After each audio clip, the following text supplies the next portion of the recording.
Registration శాఖలో మార్పులు తీసుకువచ్చే దశలో భాగంగా ఆంధ్రప్రదేశ్ రాష్ట్ర ప్రభుత్వం స్లాట్ రిజిస్ట్రేషన్ ప్రక్రియకు శ్రీకారం చుట్టింది. అందులో భాగంగా రాష్ట్ర స్టాంప్స్ అండ్ రిజిస్ట్రేషన్ శాఖ మంత్రి అనగాని సత్యప్రసాద్ లాంఛనంగా ప్రారంభించారు.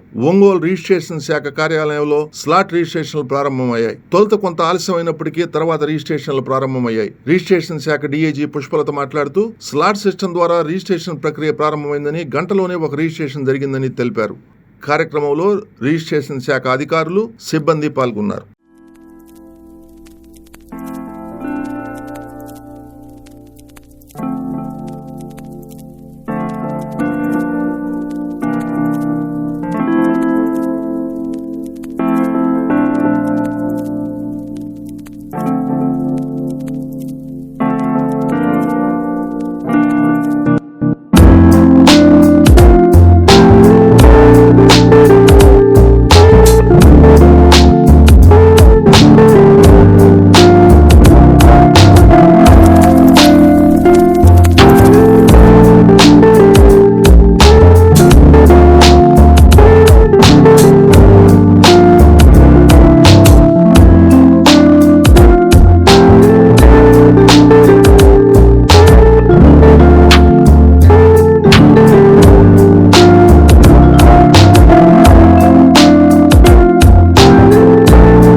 ఈరోజు స్లాట్ బుకింగ్ వల్ల మాకు చాలా మంది టైం సేవ్ అవుతుంది. అది ఫ్యూచర్లో అందరికీ ఇలానే టైం సేవ్ అవుతుంది అనుకుంటున్నాను. ఎందుకంటే గంటకి 5-6 అన్నారు కాబట్టి ఆ టైం కాల్ వచ్చేస్తారు, చేసుకుని వెళ్తారు. సో ఇది ఖచ్చితంగా అందరికీ ఉపయోగపడుతుంది.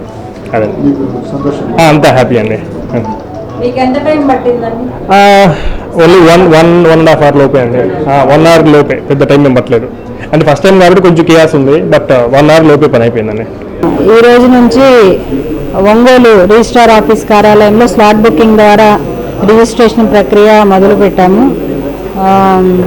దీనివల్ల ప్రజలకి త్వరితగతిన రిజిస్ట్రేషన్లు అవుతాయి. స్లాట్ బుకింగ్ ప్రస్తుతం ఆర్ఓ ఒంగోలులో 2 సబ్ రిజిస్ట్రార్లు ఉన్నారు. దానికి సంబంధించి 78 స్లాట్లు బుక్ చేసుకోవచ్చు. ఇన్ కేసు ఏదైనా ప్రాబ్లం వచ్చి స్లాట్ బుకింగ్ ద్వారా అవ్వకపోతే మళ్ళీ వాళ్ళు రీషెడ్యూల్ చేసుకోవచ్చు. సో ఈ విధానాన్ని అందరూ కూడా అనుసరించి మీరందరూ కోఆపరేట్ చేస్తామని ధన్యవాదాలు.